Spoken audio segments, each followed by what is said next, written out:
namwe mwese bega mwaraye amahoro Imana none rero tudatevye twagira ngo dusome mu gitabo cy'umusiguzi igice cya gatatu duhere ku murongo wa mbere turashikana ku murongo 8 cha dusoma no mu butumwa bwiza uko bwanditswe na Yohana igice cya 9 duhere ku murongo wa mbere dushikane ku wa 4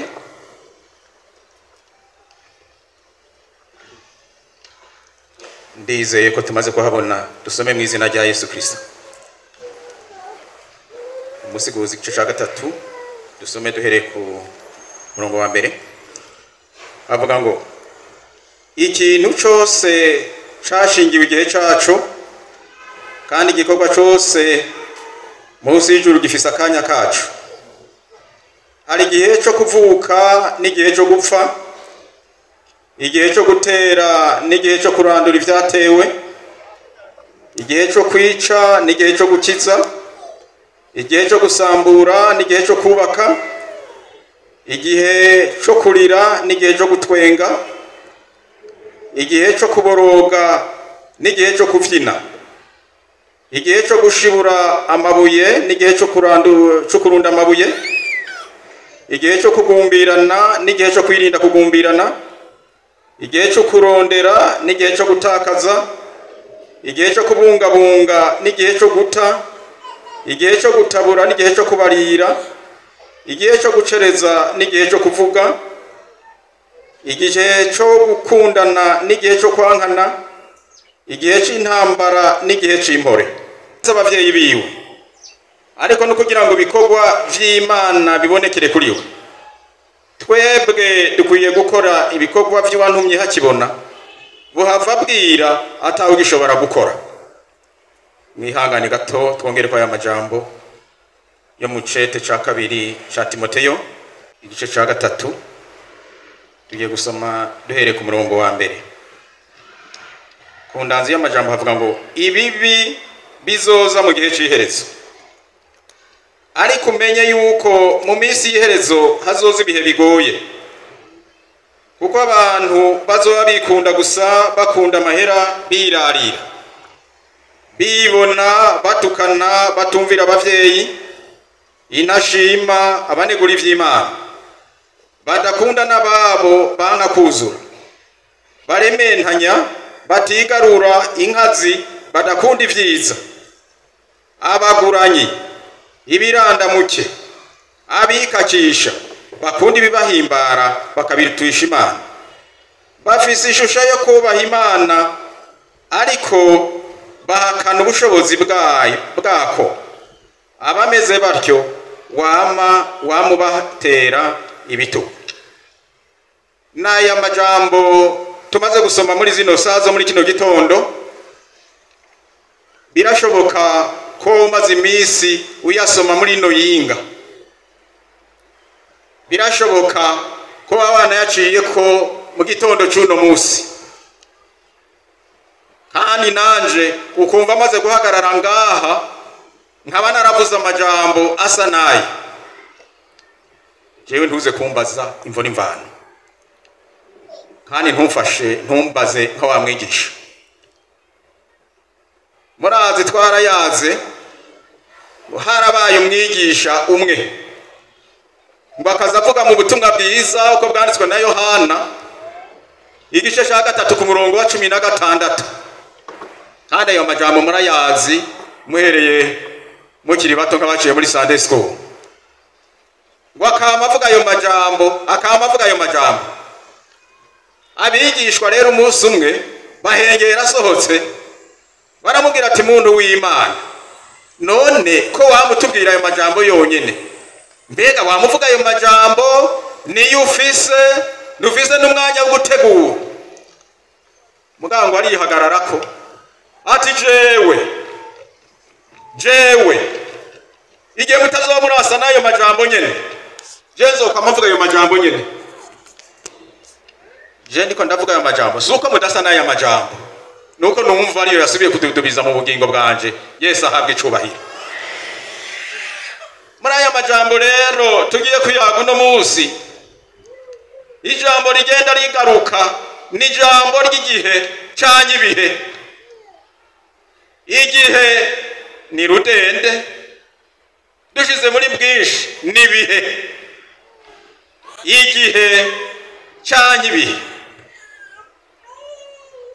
Ibihe rero canke igihe birashobora kuba bibi canke bikaba vyiza, kandi iyo tuvuze igihe hari bigenda biranga igihe. Iyo tuvuze nk'igihe cici, izuba riraka agashuha cane, hari n'impuzu badashobora kwambara muci kuko hashushe cane.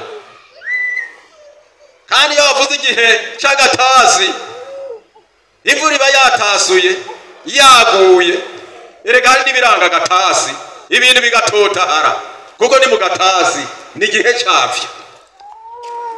Kandi hari n'impuzu badashobora kwambara mu gihe c'agatasi kuko hakanye. Ibihe rero tumaze gusoma hano ni ibintu n'ibihe abantu b'Imana bashobora gucamwo, bikaba vyiza canke bikaba bibi. Kandi abana b'abantu erega dukunda vyiza, dukunda ibihe vyiza, nta ukunda ibihe bibida. None ko twumvise baba ngo harashobora kuba igihe cyo kurira, hakaba n'igihe cyo kuririmba. Ugira hari uwo kunda kurira, dukunda kuririmba, sivyo? None harashobora kuba igihe cyo kubiba, hakaba n'igihe cyo kwimbura. Turakunda no kwimbura, turakunda rero ibihe vyiza. Ariko muri ibihe tugenda ducamwo turi mw'isi, ubwa mbere ijambo ry'Imana riravuga ko twebwe ishengero ry'umwami turi abashitsi, turi ingenzi, turi mu rugendo ruja mu gihugu co mw'ijuru. Mugabo kuko turi ingenzi kandi tukiri ngaha mw'isi, turahura n'ibihe, ibihe bibi bigashika, ibihe vyiza bigashika. Hari aho dushikirwa n'igihe, hari aho dushikirwa n'ibihe. Mana dufashe cane. Kandi igihe kibi iyo gishitse ku muntu, erega kirashika abandi bari mu bihe vyiza, igihe kibi kikagushikako, ivyawe bikabura iyo bipfa n'iyo bija, ivyawe ntibitere bija imbere, abandi bariko baratera baja imbere. Wadandaza ntivyunguke, abandi bariko barunguka. Ukagwara ugakira, ukabura ronka imisuhuko data ukabura agacamwe. Ariko uwundi akagwara, ejo ngo arakize, iyindi ikavyuka, hirya ejo ngo arakize, iyindi ikavyuka. Kandi twese turi abana b'Imana. Umwami adufashe gose cane. Igihe, ibihe, igihe kikagucako, kandi ukabona mwene data ariko araca mu gihe kigoye, igihe kibi. Mwene data ntuzi umutwenge, uno muzi gishobora kuba ari igihe ciwe, ejo canke hirya yejo hazoramukirwa wewe, ahubwo uramusengera ngo ashobore kunesha ico gihe. Mwama dufashe gose cane. Kandi ico gihe canke ivyo bihe, erega Imana iremera ko tubicamo. Mugabo tubiciyemo, igihimbara Imana ni iki? Nuko havamwo igishinga ntahe. Nk'aba mukristo yaririmba indirimbo y'108 ati jewe ndi umukristo, nzokwama ndiwe mu bintu byose, nzokwama ndi umukristo. Imana ihabwe icubahiro. Ntuce mu bihe vyoroshe ngo ugaragare nk'umukristo, uce mu gihe kibi uce utakaza ubukristo. Oya, uragumura umukristo, nibyo bizohimbara Imana, kuko ivyo byose Imana irabizi. Ugaca mu gihe kigoye, ukagwara, wari ufise bene so bagakurakuranwa kuza kugusuhuza, kuza kukuremesha no kugutera intege. Muga ico gihe kikarengarengana ukarondera uwoza ugahebu kimvira ati mbega baba Pentekote ga yemwe baguye, baraba Pentekote kera ubu size ibindi byadutse ntibakira ba Pentekote. Oya ni babandi. Muga ni igihe cagushitseko Imana irakizi kandi kwikizi irashaka kuyigisha gukura amaso ku bana b'abantu, ushira amaso n'ivyizigiro ku Mana kuko ari iganzi bihe. Mana ihabwe icubahiro. Nigihe kumbura yuguruye ikindi gihe bazoza ntubanye. Mugabo rero ninavuga gutyo sinje ndakuremesha mwene sakagwara akagira ingorane waho rufise umutwaro kuza kuraba abandi gucufuka ati bavuze ko ari bihe kiyumbire n'ikindi gihe. Oya ntuzu vyitwaza kuko ashobora guca mu gihe ciwe atevyo twese turiko turacamo, kuko gukora ivyiza navyo birakenewe. Jambo ry'Imana yavuga ngo twahamagawe twoga mu maraso ya Yesu twakira agakiza, kandi muri ivyo twahamagariwe kugira ngo tugende turakora ibikorwa vyiza vy'Imana yaraduteguriye wereye kukuremwa kw'isi. Imana ihabwe icubahiro. Abakiriye agakiza rero turakeneye no gukora ibikorwa vyiza. Amen, amen. Baririmbye ngo mbega nutakunda mwene se ubona uzokunda gute Imana utarabona. Duhera kuri aba tubona dukorerera ibikorwa vyiza, kandi tugakora ibikorwa vyiza. Ugakora ibikorwa vyiza nuzu bikorera abantu b'Imana gusa. Mwemu yani yarakurongora n'abanyabyaha urabakorera ibikorwa vyiza, kuko navyo n'ubutumwa bwiza. Imana ihabwe icubahiro.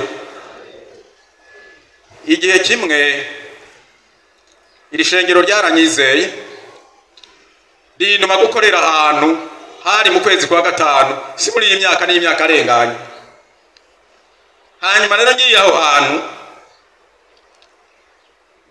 niho hafi hari hagishika urusengero.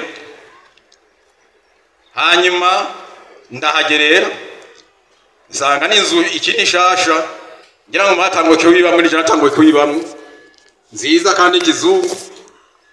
Mugango ku metero amajana ngahe hari uruzi. Mugabo bari barubatse iyo nzu n'ivyo bikorwa n'urusengero.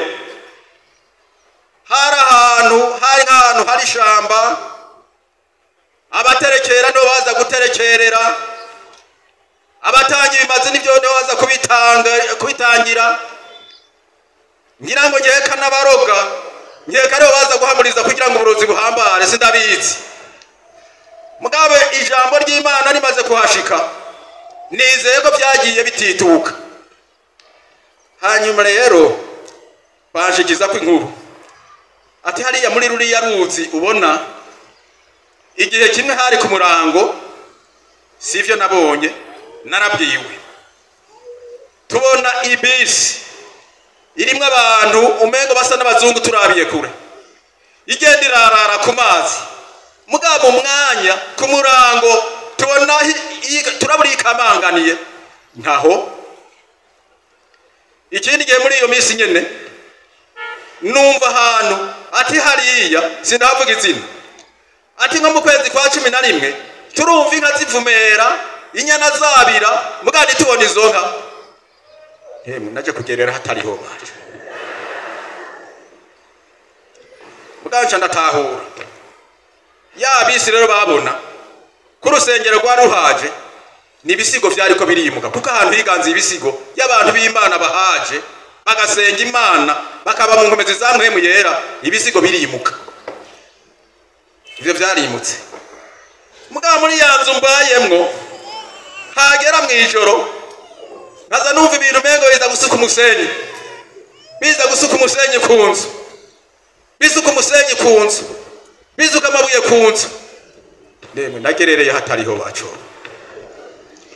mugabo rero hari icyo Imana yamfashije isubira kuvyura ibanga ryo gusenga ryari muri jewe. Uno munsi nosenga nkuko nasengeye aho hantu ye. Sinzi umwami yabasuye kuntera iteka.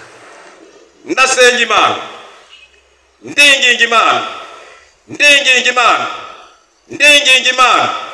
Ubuntu bw'Imana burambonekako kandi mpano gukora ibikorwa vyiza. Yesu ashimwe.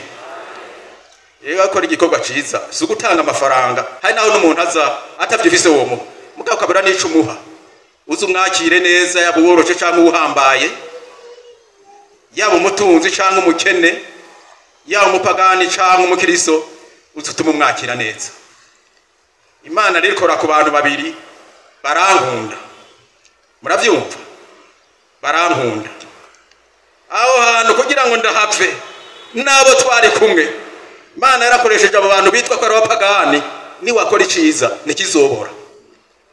Dukora ivyiza, nariko ndagaruka ku ijambo ryo gukora iciza. Amen. Gukora iki? Iciza. Nagira umuntu uze witwaza, ntuzuce witwaza ngo haraho umuntu aba ari mu magerageza nyene, ariko ari mu mageragezwa n'icagihe n'utogenda kuraba. Urakora iciza, gishobora gukora iciza. Kuko ivyiza tukora nga muri iyi si tuzobihereka imera nitwashika mu bwami bw'Imana. Nidukora ivyiza nga mwisi ngo duce tubironkera ingero mw'isi, tuzobironkera ingero mw'ijuru. Muga tukiri no nga mw'isi, Imana irashobora kubitwibukira ko tukiri nga mw'isi. Yesu ashimwe. Igihe ngaruke ku gihe, igihe rero kirashobora kuza ari kibi ari ciza, kandi igihe ntigisezerana, kandi ibindi bintu urashobora kubibuza. Mugabo igihe dushobora kubuza igihe uvyanga ubikunda. Igihe kiza kiraza kikaza. Turibuka umwami Yesu igihe ariko arakora icamuzanye ngaha mw'isi, aravuga ubutumwa bwiza, arabohora ababoshwe, arakiza abagwaye, arabwira abantu ivy'ubwami bw'Imana, aragaburira abantu bararya barahaga. Aragera ikindi gihe ari mu nzozero z'ibikorwa, arabwira abigishwa ati igihe rero kiza kuza kigiye gushika aho umwana w'umuntu akwiye kuzoshirwa mu maboko y'abanyabyaha cyangwa akwiye kwicwa. Ikindi gihe n'abarondera kumwica ntibabishoboye, hari abo bamutegereye ngo bamukororere mu manga, hanyuma arayomboka arakamangana arabavamwe aragenda, kuko igihe ciwe nicari bwagera. Igihe arababwira umengo n'amajambo yo kwizagira, erega kiratinda igihe kirashika, baramufata, arababwira, barayaga ati mu mutima wanje aharaho ndumva mfise akabonge gashaka kunyica, akabonge gashaka kunyica. Jewe ndashirwa mu maboko y'abanyabyaha. Petero atoye, jewe naho hoba gupfa, jewe twojana. Ati sigaho Petero, ati ndakubwira inkoko itarabika uzomaze kunyihakana mbere gatatu. Igihe kirashika, baramufata, bamufashe wa mu Petero umukobwa mutoya y'incoreke, atara uyu muntu asa n'uwari muri bo. Petero ati nusubire no kubivuga, aratanguye arahakana ati uyu muntu avuga nkabo, ati n'ubwa gatatu arahakana. Igihe rero kuko utakibuza gishise kirafika, amakanye bugira gatatu, ya nkoko y'isake ati kokoriko. Petero acarumva ati karabaye vya n'umwami yavuga riratasha. Igihe Imana idufashe mu bihe turashobora guca mu bihe. Mugaje ndakwifuriza muri zino zazo muri kino gitondo, sinzi ivyo uri kuracamo, sinzi nawe twese ivyo turiko turacamo, sinzi namba atavyo uri kuracamwo ibikurindira imbere yawe, ariko muri ico gihe uko kiri cose saba kunesha mu izina rya Yesu. Amen. Amen. Ibihe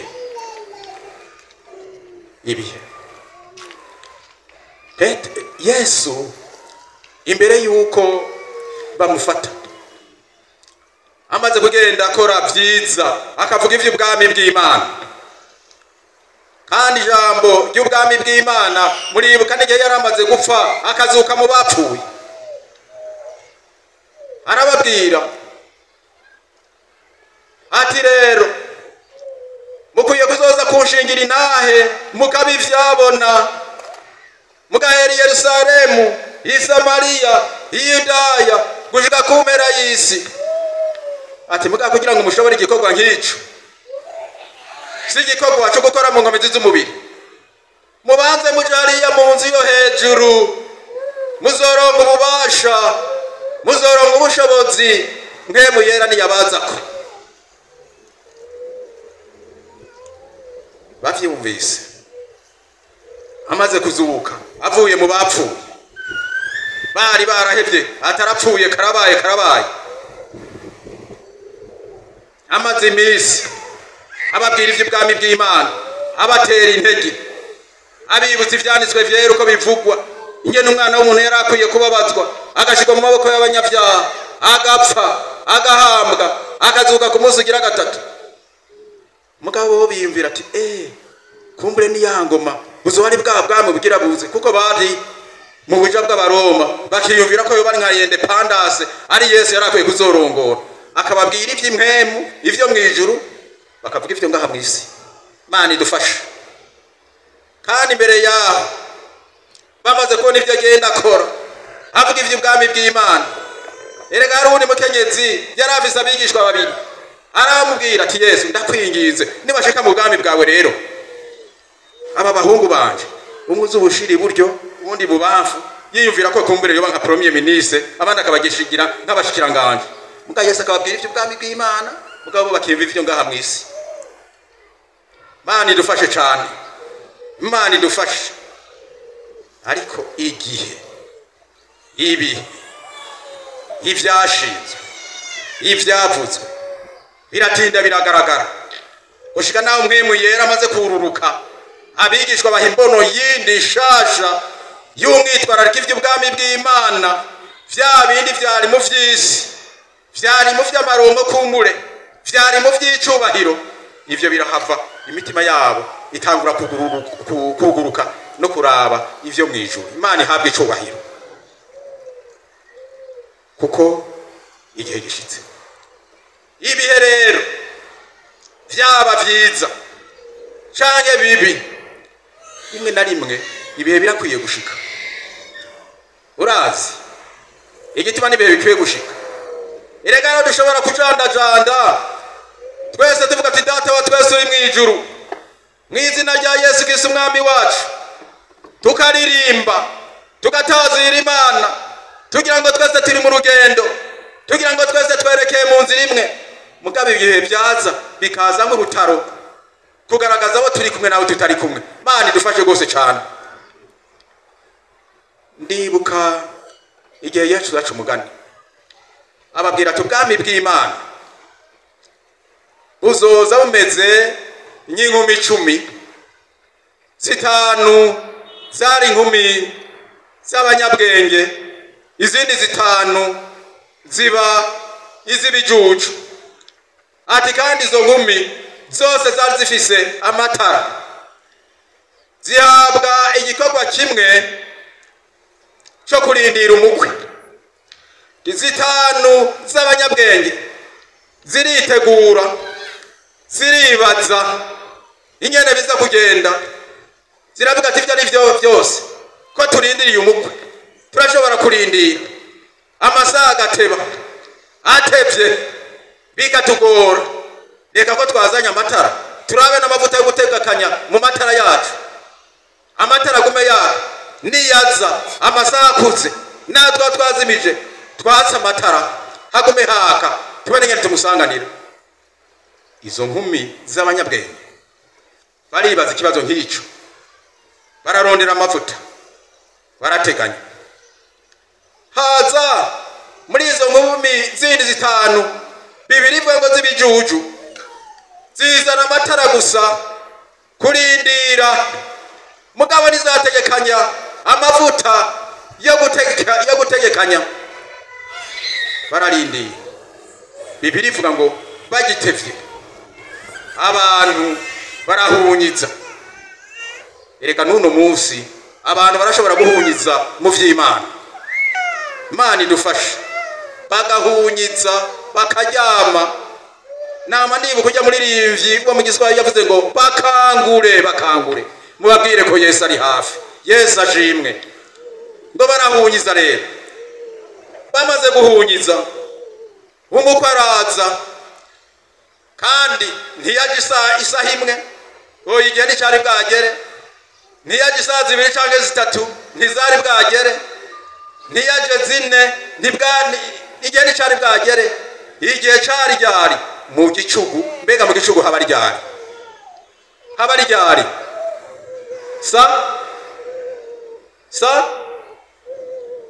Isaha indwi, isaha sita. Murakoze.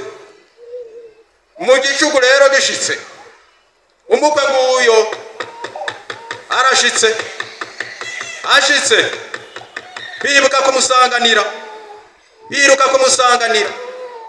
None haraho jewe nibaza, izo nkumi zose uko ari 10 zari zirindiriye, abazibona babona ko zari zirindiriye, kandi abazibona babona ko si misore, barabona bose ko ari inkumi. Mugabo muri uko kurindira vyagaragajwe ivyabo bigaragazwa n'igihe. Haba barindiriye biteguye n'abarindiriye batiteguye, vyamenyekanye cyane kubera igihe. Imana idufashe. Igihe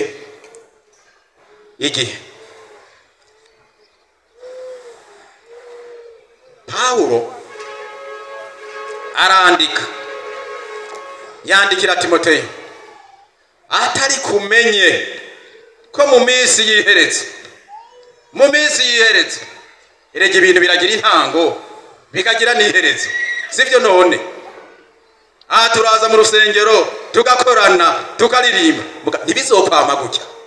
Ibintu byose birafise iherezo ryavyo. Amen, amen. Ati mu minsi y'iherezo, Timoteyo, umenye ko ibihe byo mu minsi y'iherezo bizoba ari ibihe bigoye. Abantu bazoba bameze gutya na gutya, abirarira, inashima, abadakunda babo, abatukana, abadakunda kugirwa inama, abikunda. Kuko bibivuga ngo urukundo rwa benshi ruzotimba. Imana idufashe cyane. Ivyo rero namba byoshika tukabibona, sigitangaza z'ubwa mbere nibihe vy'iherezo bidushikako. Ikiba gisigaye rero no kuvuga iki? Mbega muri iki gihe nkwiye kwifata gute? Nkwiye kugenda gute? Imana idufashe gose cyane. Imana itugendere ibihe. Kandi ivyo ntibishikira batizera gusa. Erega n'ingorane zishitse zigashika mu isi, erega ntizishikira abapagani gusa, natwe bwari biducako kuko turi mu isi. Yego Imana irahakorera, ariko na Satani arahakorera, kandi n'ibihe birashitswa. Imana idufashe gose cyane. Twobaza abatari bake, twobabaza bakishuti, mbega mwege muravye aho mwarukiye, mbega ibi bihe no mu bihe biheze vyoba vyaye bimeze gute? Hari nk'aba batama n'abatamakazi ba kera bakubwira ati, ateka ubu niyo tugiye gusuma tujya kuvyo kurushi, turira kurushi,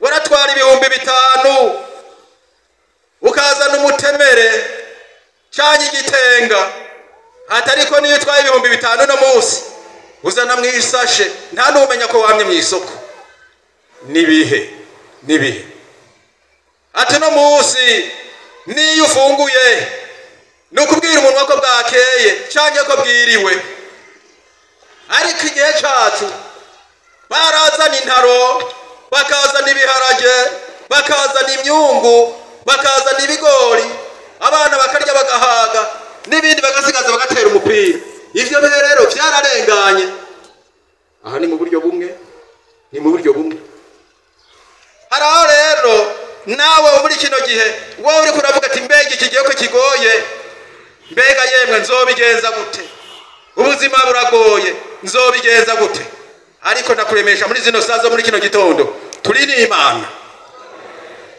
Imana turafise ubuganzi bihe turafise umutabazi Yesu ashimwe cyane Yesu Kristo igihe kimwe yari karayaga n'abigishwa ari Yerusalemu bararaba urusengero bararaba nyene gubatse neza ariko ikindi gihe arababwira teme namubona gubatse neza gutya hazosha iki gihe atabuye rizosigara rigeretse kurindi arabiganira byose ingene bizogenda arababwira ibizoba i Yerusalemu ababwira ivyo gusambuka kugo rusengero arababwira ati nabazoba bari ku misozi nibaze basubire muhira kuraba ivyasigaye ewe Yesu ntiyari yavuze nk'ubuhanuzi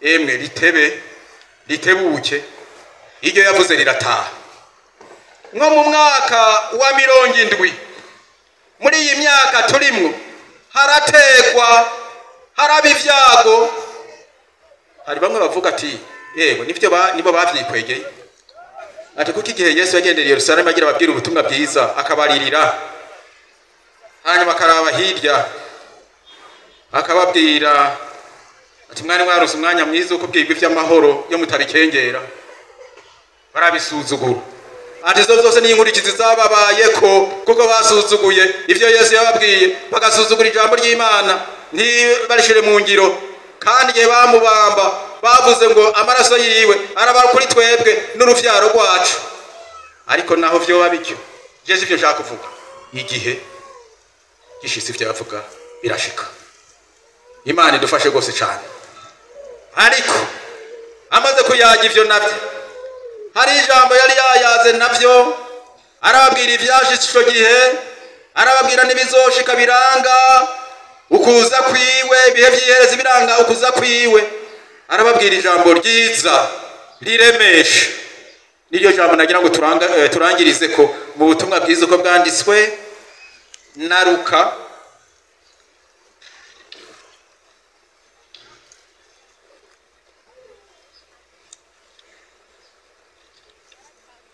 uko bwanditswe na Luka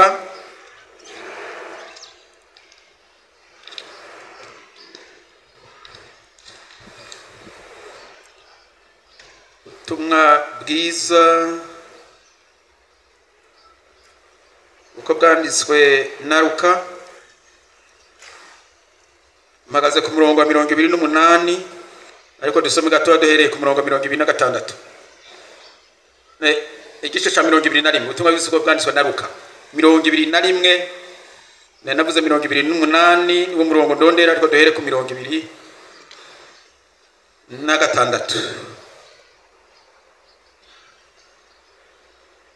hari ivyo ariko aravuga mu vyamaze gushika muri ico gihe ca 70 hari n'ivyo yavuga mu vyaranga ibizoba imbere yuko agaruka aje gutora ishengero reka duhere ku murongo wa 26 kandi abantu bazogwishwa igihumura n'ubwoba no kwitega ibigira bibe mw'isi kuko ivy'inkomezi ivyo mw'ijuru bizonyeganyizwa niyo bazobona umwana w'umuntu aje mu gicu ari n'ububasha n'ubwiza bwinshi 28 we nondondera ngo ariko ivyo nivyatangura kubaho muze murangamize muraramike imitwe yanyu kuko gucungurwa kwanyu kuzoba kugira gushike Mana ishimwe.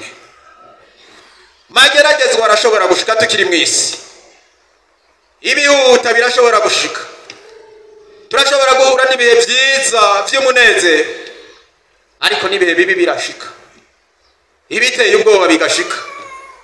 Umuntu akiyumvira ati mbega ejo bizogenda gute, nzobahe, bizogenda gute, nimuka igisagara nifate gute, n'ayandi mageragezwa wowe urimwo sindayazi. Ngo ariko ivyo vyose vyotera ubwoba n'ivyashika niturabe ivyo, ariko turabe umuremyi wacu, ngo turangamize amaso turabe mw'ijuru, gutabagwa kwacu kuzoba kuri hafi. Yesu ahabwe icubahiro. Mu bigoye ibihe turazigwa gutabagwa, mu bigoye duhagarare nk'abantu b'Imana, mu bigoye twizigira Imana, mu bigoye dusenga Imana, mu bigoye niturabe ibyo tubona gusa, nitwarabe ibyo tubona tukaraba ibyo ngaha mw'isi gusa, tuzomera nka Petero igihe yabona Yesu agenda ku maso akamubwira ati Yesu namba ari wewe ndakwinginze unyemerere kuza ahuri. Petero arahagarara aratambuka kandi aragenda ku mazi, arabandanya muga nyuma y'akanya gato atangura kuroka. Bibiliya nitubwira nyine atanguye kuroka, muga two kwiyumvira aragenda kwiyumvira nti kumbure yakuye amaso kuri Yesu atangura kuraba hasi. Ijambo ry'Imana rivuga ngo tuze turaramike imitwe yacu turabe mw'ijuru, ugutakamba kwacu kuzoba kuri hafi. Sukuraba mw'ijuru kuraba hariya, turaba Imana yaremye ijuru n'isi iba mu bwami bw'Imana. Mana ihabwe icubahiro. Amajambo mfise muri zino sazo muri kino gitondo nayo muri ivyo bihe byose tugenda ducamo, vyaba ibihe bigoye, kuko ikintu cyose gifise igihe cacu.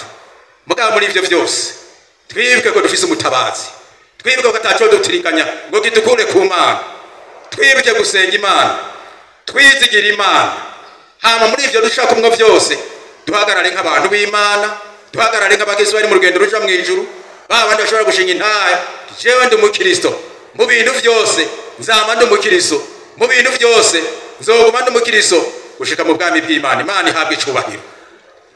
None muri zino saha zo muri kino gitondo nagira ndangize ndakubajije, mu bugingo bwawe none vyoba bimeze gute? Hari vyoba biguteye uruhagarara? Hari ibihe waciyemo canke uri kuracamo vya vyaguteye kuneshwa aho kunesha? Turaguhaye kaze tugufashe gusenga mu izina rya Yesu. Twuname imbere y'Imana.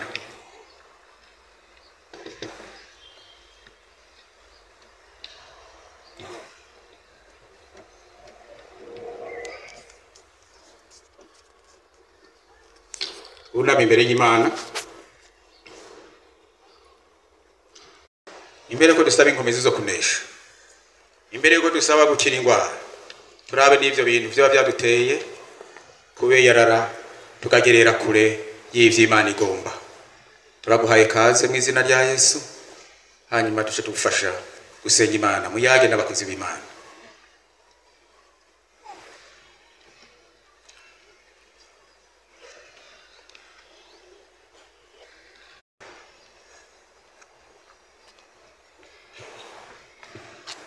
Mana data wa twese uvyagiye mu ijuru, turagushima ko ari ukuranye ibihe n'ibindi ngaha munsi y'izuba, hakaza ibihe vyiza tukanezerwa. Iyo haje ibihe bibi naho tukibuka yuko ari Imana mu ijuru ishobora kudutabara. Turagushimiye ijambo ryawe ko rikoze ku mitima ya bene data, ribabereye icirore.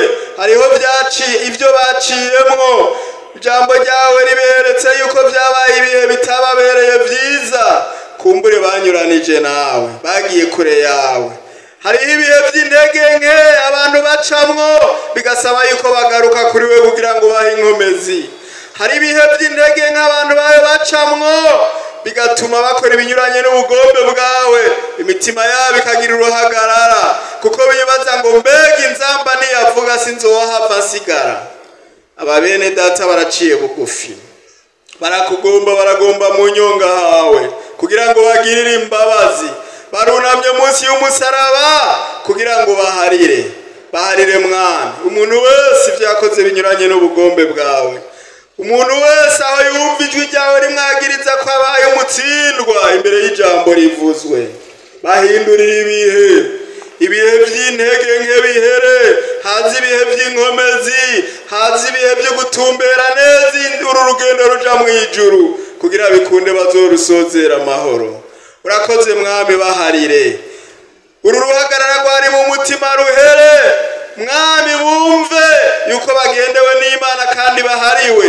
Amaraso ya Yesu Kristo nabuhagire neza mu mitima, ubuhoma ikintu cyose ijuru rikiravye ribona ko ari ikibi cyo basigaza mu isi, amaraso ya Yesu abikureho, ubagira ivyaremwe bisha, ivyose byabarega n'ibitabugwe bandikwe neza mu gitabo c'ubugingo, kandi ubaha inkomezi nshasha mwami, ubambike n'ibigwanishwa byo guhangana n'isi n'umuri na Satani, kugira Satani niyasubira kuza kubosha nabi bamwankire, batumbere Yesu wenyene. Urakoze ko bahariye, urakoze ko bagiriye imbabazi, urakoze kubejeje, ntihagire ijwi risubira kumubwira ngo ntiyahariwe. Yizere imbabazi z'Imana kuko ijambo ryawe riratwereka yuko naho ibyaha byotukura tukutuku, amaraso ya Yesu abikuraho, umutima ugasubira kwemerwa n'ijuru kera nka sheregi. Urakoze kubyumvise kandi wamaze guharira, mu izina rya Yesu Kristo mwami wacu, amen. Ndagushima Yesu wanje wangiriye imbabazi, wogesheje ibyaha byanjye amaraso yawe, nta kindi cyo bashankayo kunkura kw'ibyaha no gucungura n'abandi bizeye umukiza. Ndagushima Yesu wanje wangiriye imbabazi,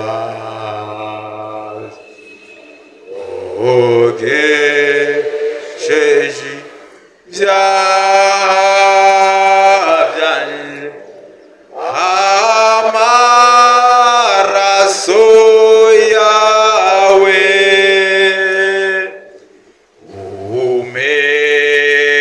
umekwamaza kw'isoko nizeye by'ukuri,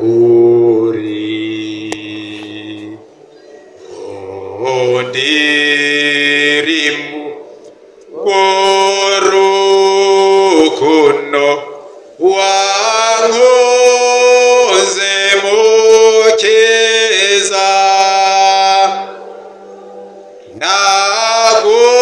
Ndagushima Yesu wanje wangiriye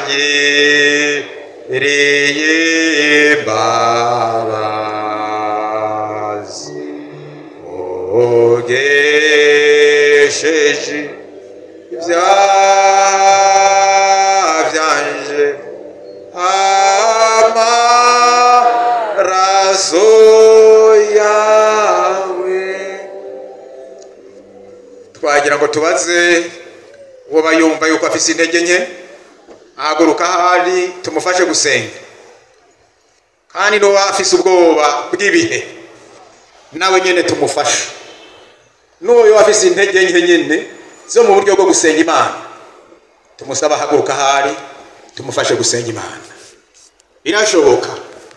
Birashoboka kuko Imana twizeye iri hano mu izina ry'umwami wacu Yesu Kristo. Dusabe Pastor Moise.